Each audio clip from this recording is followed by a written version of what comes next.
No son nuestras creencias, sino nuestras acciones las que nos definen como personas y como ciudadanos. Lunes 15 de agosto de 2022, soy Alejandro Cardiel y esta es mi videocolumna para el canal de YouTube El Quinqué Político. Iniciamos la semana con una vorágine de noticias en lo nacional y mundial que no nos dan respiro.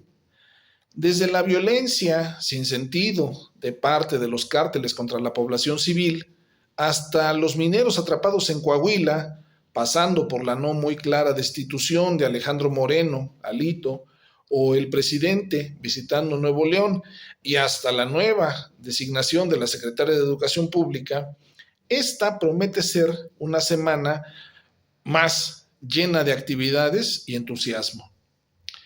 Hoy quiero hablarles sobre un personaje que tiene días acaparando los reflectores con miras a la sucesión presidencial.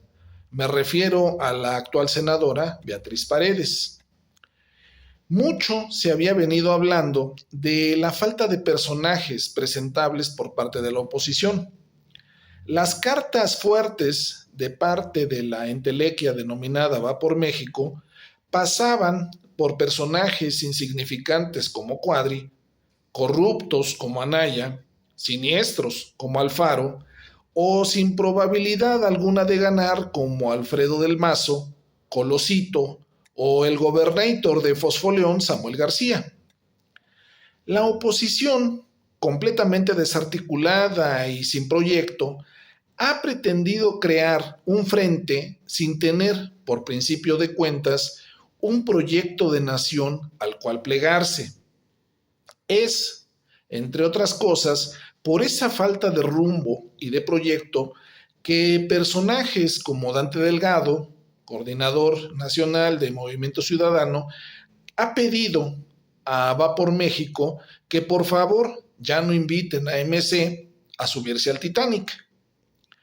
El presidente López Obrador dio desde hace tiempo el banderazo de salida a la sucesión de 2024.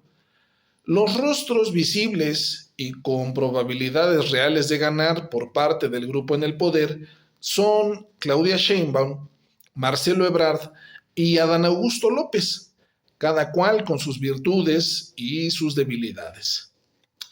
Es en este contexto que se da el autodestape de Beatriz Paredes.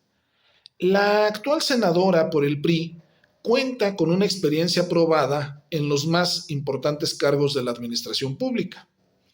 Ha sido gobernadora de su natal Tlaxcala, diputada local, diputada federal, embajadora, candidata a la jefatura de gobierno de la Ciudad de México, entre otros muchos cargos.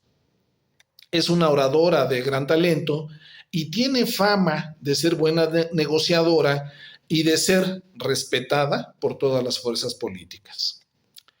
He de agregar, además, que dentro de las corrientes del revolucionario institucional, ella forma parte del PRI político, en contraposición con el PRI tecnócrata. Tiene buen porte y una gran presencia, amén mencionar que es mujer, en una elección que pinta para desarrollarse bajo la tónica de es tiempo de mujeres.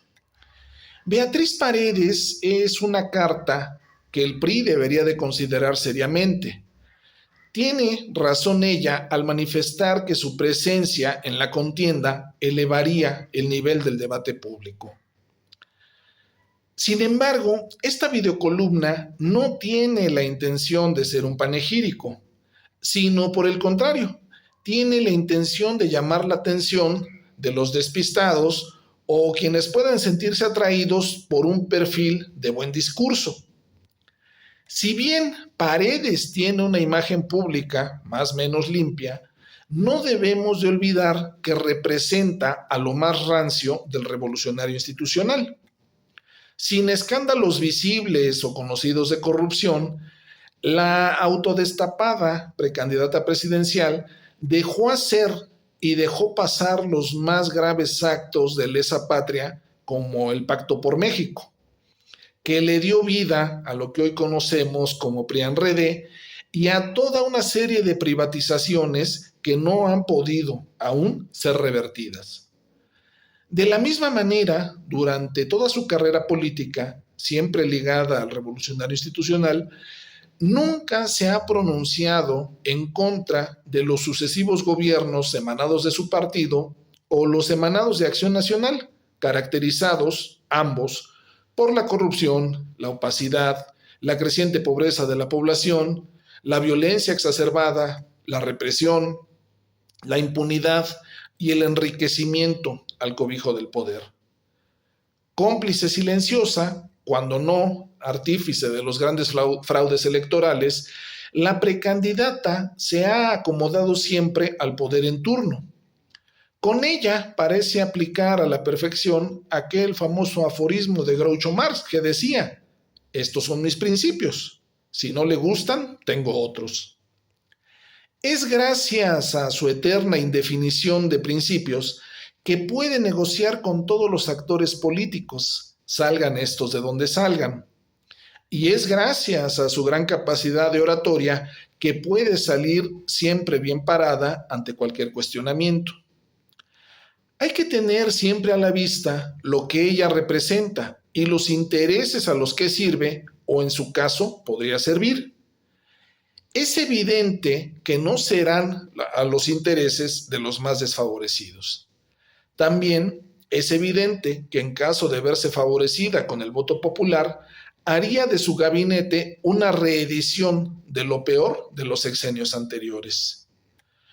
Y si empezamos por exigir a las y los precandidatos que jueguen con las cartas abiertas y vayan explicando quiénes formarían sus respectivos gabinetes en caso de resultar electos, esto ya lo hizo en su momento nuestro actual presidente.